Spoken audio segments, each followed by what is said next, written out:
all love an urban legend, but the legend of the Polybius arcade game may have some facts behind it to back it up. This might be a new story for you, but it's a legend from the early 80s that only grew over time. As mentioned, if this is brand new, the Polybius arcade game supposedly came out in 1981 in Portland, Oregon. The urban legend is it was being used by the government for mind control and to recruit kids to be soldiers. It was said to be addicting and made its users sick, but no evidence really exists. This is a classic urban legend and tailor-made for kids growing up in the 80s. We didn't have any access to social networks, Reddit threads, or anything like that, so it was all word of mouth. Kind of like the legend similar to that one kid who died from drinking too much Jolt Cola. The legend really didn't take off until the early days of the internet, but it's also considered one of the first true internet urban legends. But the difference with the Polybius arcade game legend is that there is some truth to it. We just need to take a little bit deeper look into what these truths are. So that's what we're going to look at here today on the Everything 80s podcast. Welcome. My name is Jamie. We look at all the greatest stuff from the 80s, and this is one of my most favorite things from the last year. I was always vaguely aware of Polybius, the arcade game, but just didn't know it as in depth. So hopefully you're going to find this one interesting. Okay. So it's important to set the stage for this whole story about this arcade game. And this involves going back to the 1950s. And coming out of the Second World War and going into the 1950s, the CIA began experimenting with alternative ways to weaken their enemy. And this is a very real thing. It's called Project MK Ultra. You can read all about this. It's a legitimate story. And it was the CIA doing tests on unaware subjects with the goal of finding the perfect interrogation methods and, whether they could, gain mind control or anything like that. And of course, if you've watched Stranger Things, the mind experimentation done on 11 actually is kind of based in some of this, urban legend stuff of what was actually going on with the CIA and other projects and Project MK Ultra. But, feel free to go back and look at all this. There's so much history on all these things. But going into the 70s, into the late 70s, the secret of this started to get leaked to the public, and it started to create some of these urban legends. And that brings us into this story.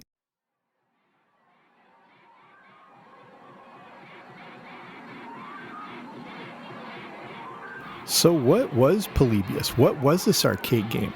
It starts in 1981 in Portland, Oregon, and a mysterious black arcade cabinet showed up.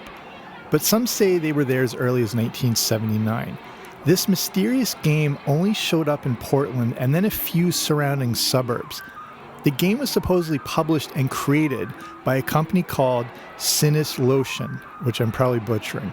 But this is a German word, and it roughly translates to sensory deprivation. If you do a Google Translate from German to English, you get the word senseless, which is also interesting. The arcade game caused some chaos, which we'll get to in a second, and then mysteriously disappeared from all the arcades. What was Polybius? Was it real? Was it a myth? And what was the legend that went along with it? The myth behind this game is that in 1981, the United States government actually commissioned and put into production an addictive video game. The arcade game had a similar gameplay to Tempest. If you can picture that game, roughly what Polybius was supposed to be like. The game included a lot of subliminal messages and was filled with puzzles, which we'll get to more in a moment. The game resulted in some horrible physical effects on the kids that played it. This game also was reported to cause mental effects, including seizures, hallucinations, amnesia, night terrors, and a bunch of very other undesirable effects, which I won't mention on this podcast. Other reports are that the game created suicidal feelings in those that played it, and in some cases, the users died after playing it. Men in black suits were also reported to download data from the cabinets to get specific insights on the people who played it. One of the theories was that Polybius was created by the government to find qualified soldiers and advanced thinkers who I assume were going to be recruited. There are some comparisons here, again, to that alleged the CIA experiments and the mind experiments. And the one that Stranger Things was roughly based on or allegedly based on was researched done in Montauk, New York. Again, this is stuff you can go and look up yourself. There's a lot of records. So now we get into a man named Stephen Roach, and what is his involvement in this whole story? As I mentioned, the stories behind the Polybius arcade game were kept pretty quiet. They were limited to that Portland, Oregon area, and it was pretty difficult for kids to spread information. There were a few mentions of it on the Usenet. This is, the early form of the internet back in 1994. There's then a mention of a coin-operated arcade game called Polybius back in 2000.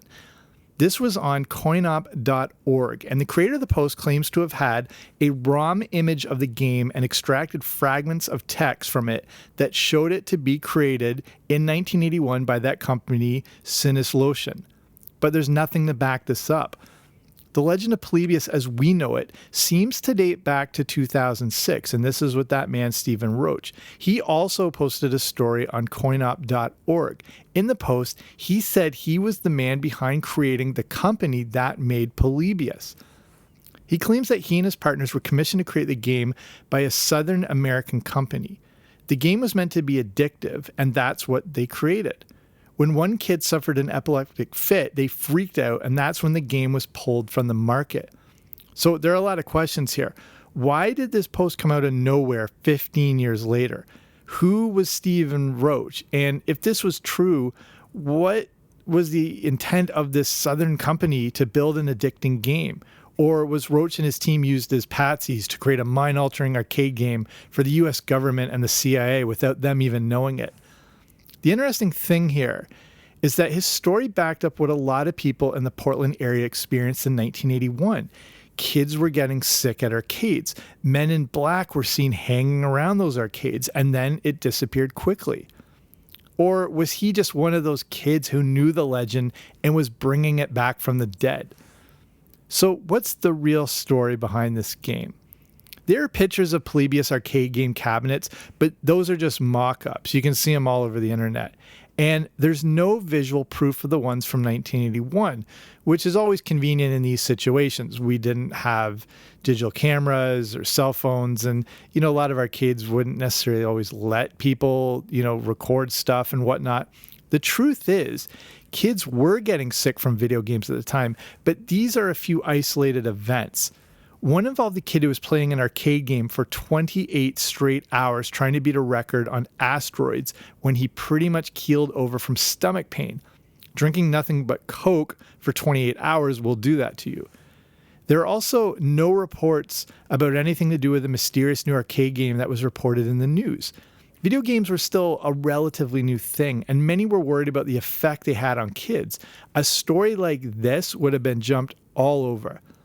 But if you think about it, this was a small area where these games were being used, and they weren't on a national level where more incidents could happen. So it could be easier to keep something like this quiet. There was also never any mention of this new game in any video game magazine. And let's just assume this is real, it would have been easy to keep quiet if it was only being used in a test market. But this is another problem. Portland was considered a test market for new video games, so make of that what you will. A reporter from Portland named Kat Despira dove deeper into this whole. And this is where it gets interesting. So what did she find? Not only did Despira grow up in Portland, but she spent a big part of her youth at the arcade where Polybius was supposedly released. A very interesting thing she notes was that there were constantly black arcade cabinets coming into the arcade. Since this was a test market, none of the designs or graphics for the cabinets had been created. They were there simply to test the game. These cabinets would usually just be titled New Game, or it might have had a title, but these could change several times. This is the whole point of a test market after all. Does this mean Polybius could have easily been one of those unmarked black cabinets? One of the biggest takeaways from her research is not only was she from Portland into video games and at the actual arcade where Polybius was meant to have been, but she had never heard of this whole thing until she was an adult. After she dove deeper into the mystery, she did find some nuggets of truth, but these are related to the kids getting sick, like the 24 or the 28-hour Coke kid. What's interesting is that on the same day, at the same arcade, another 14-year-old kid named Michael Lopez developed a migraine while playing Tempest. This is interesting because of Polybius supposedly being a recreation of Tempest. And then there was the actual death of a kid in an arcade. An 18-year-old died of a heart attack while playing the game Berserk. This was in Illinois, though. These stories definitely made national news as people were trying to show how harmful video games were. So were they included in developing? This brings us to the Men in Black. And there's actually some truth to this one. And no, it's not the brutal Will Smith movies. I'm sorry, I was just not a fan, and I think those movies are extremely overrated. Total apologies here. But it has been revealed through various interviews that the FBI had actually been hanging around arcades in Portland.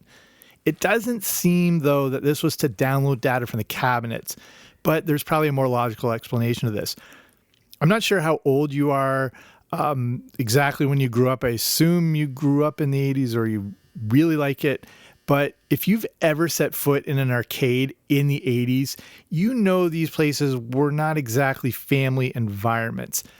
Here's a little story from my own hometown. In my downtown, we had the one big arcade, and it was called Ace Arcade, and you could not pay me to step foot into that place. I never went in it. I'd walked by it. I'd seen it. I was already pretty young, but this place terrified me. Only the worst kids hung out there, and it felt like one of those places that you took your life into your own hands when you went into it.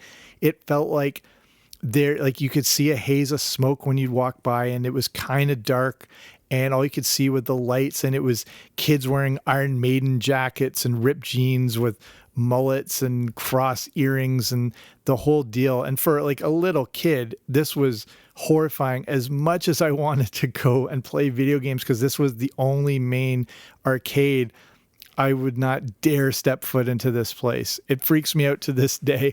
Eventually, some more kind of family-friendly arcades open up where, you had the ball toss games and get the tickets and whatnot. But for pure 1980s arcades, in my example, Ace Arcade was a good representative of what was going on in a lot of arcades around North America. And, there was some. In my case with Ace Arcade, it probably wasn't as bad as I thought. I don't know if you have your own example you're thinking of, and you might have it in this certain light. You're looking back at it. Maybe it wasn't that bad. But in my case, Ace Arcade developed enough of a reputation, again, to make me scared to go in it. And the same thing was going on in Portland, it turns out. Since arcades were places where these sketchy activities were happening, obviously drug deals, and in a lot of cases, gambling. My fear growing up was the whole drug issue, and we come from the Just Say No generation, and that was a legitimate scare. But what the big problem was in a lot of these arcades, which I would never have known about, was the gambling happening, and by minors no less. And, a lot of these places were being run by people who weren't necessarily there all the time, and it was run by or managed by older teenagers or young adults or whatever. So a lot of this gambling was happening. So in the case of the arcades in Portland, it made sense that the authorities would scope them out. So it turns out that during the year of Polybius, when it supposedly appeared, the FBI had been investigating the Portland arcade for the entire time. It turns out that the owner here had been running a gambling ring out of it. So there were also police busts in arcades in Seattle a few months later, but again. So what are we to believe about the Polybius arcade game? And let's go back to the man that started this whole myth as we know it, Stephen Roach. In his now famous post, we find some issues. There are spelling mistakes, not a big deal. And then the name of his company is spelled wrong, probably more of a big deal. But some people do believe him. There's another issue. No one is even sure who this guy is. There are obviously a lot of Stephen Roaches out there, including the famous American economist. I've done my homework. But Kat DeSpira thinks that she tracked down the actual Stephen Roach when the one when she did her research based on the guy who wrote the post. She believes she put it all together, but she found some disturbing things. If this is indeed the same guy, he apparently ran behavioral modification schools for children. And then it gets worse from there. So it's hard to tell if this is indeed the same person who wrote that original post. The behavioral modification issue seems like it would be connected to a video game trying to accomplish the same thing. If that was the intention of the government, were they recruiting it? Did she actually have the right guy? Were they, who knows how deep these sort of things go. Like I said, this is one of the earliest internet urban legends. And the longer things grow, it kind of becomes a game of telephone. And the original message can get misconstrued and exaggerated, and then pieces, fall apart and that whole. But what are we to make of all this? Is the story of the Polybius arcade game based on any facts at all, or was it contrived because of a bunch of incidents that all took place around the same time and at the same place? I don't know. It's a classic urban legend that just has continued to hang around. Polybius has been referenced on The Simpsons. I don't know how deep you go into The Simpsons, but there's an episode when Bart is in an arcade and he's playing, if you remember, Triangle Wars, and right next to it is a Polybius arcade game.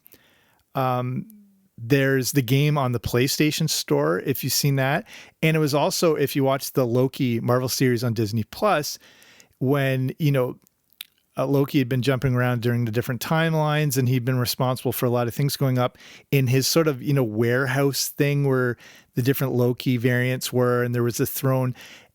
There was a Polybius arcade game, which perfectly works with everything like that, thinking about the mind control and recruiting, and this was a real thing, and Loki was involved, and the whole is a perfect inclusion into that series. But that's what I mean. This thing has never really gone away. The legend of it is maybe growing, with the inclusion of something like the Loki series. It's interesting how it never really became a thing until 2006, but some claim this game really existed. It's impossible to verify if anyone actually played this arcade game. We would have to take them at their word. There is absolutely no proof. But were people playing this game and never knew it? The name Polybius wasn't connected to it till much later. With dozens of test cabinets coming and going out of Portland Arcade, who's to say what the kids were exposed to? They wouldn't remember playing Polybius because it was never called Polybius. Maybe it was a genuine video game, but maybe it sucked and the kids just didn't want to play it. Then maybe it was retooled into something else. Or was the government trying to recruit soldiers, control minds, or extract data from children? People like to think so, but of course, we will never know. If the Polybius arcade game actually existed, they could now be stored in their, ideal resting spot next to the Ark of the Covenant in a warehouse somewhere in. Either way, it's a great story. And the question comes up, how did this become a story? Someone had to think this up. Did it have any basis in reality? Was it because of all those black cabinets coming and going and the MK Ultra project and, people learning of the CIA's work in mind control? Was it just the perfect combination at the right time and someone put those pieces together? Again, that's what makes urban legends so good. And the Polybius arcade game remains one of the all-time classic urban legends. And it comes from the 80s too. So it's the perfect combination, and hopefully you found this show interesting. If you already know about this thing, you've probably done huge deep dives. There's like massive documentaries on YouTube. If you want to go even further, like hour-long documentaries where it got a lot of this information. They go super deep into the Stephen Roach thing and more of the research. So, this might just be a quick overview because you already know it. If this is brand new for you, welcome to this whole crazy theory and all the, again, backstories and research that have gone into it over the years. So again, I've sort of just lightly touched on the whole thing. And as I finish, and if you are in a position to do so, and if you're interested in supporting small independent shows like this, you can consider joining patreon.com, which is a way for just like a few bucks a month to support small independent podcasts and this whole giant podcast realm against, celebrities, companies, huge podcast networks. The difference here with patreon.com is that there are various tiers and you get different audio rewards depending on which tier you sponsor. So say like at the Boba Fett level, you get access to the Everything 80s Movie Club, where I review lots of classics from the 80s, good ones, bad ones, everything in between. And I also will share things like classic Saturday morning cartoons, put, movie behind the scenes pictures, old, awesome classic 1980s commercials. With Patreon, it's like a combination of all the different social media platforms kind of put together. It's got, kind of like the message board like Facebook, but you can put links like, anything you're watching straight in YouTube, but you can leave, direct messages, and it's got a bit of like Twitter. It's got a bit of everything. So it's kind of a good platform for audiovisual content. And that's why it's perfect for podcasting. So if you're interested, want to see more, just go to patreon.com/80s. So patreon.com/80s, or wherever you're listening to this on. There in the show notes, there'll be a link that'll take you right there. Okay, that's it for me. Thanks for spending the time here. I will be back soon with a new episode. Don't you dare miss it.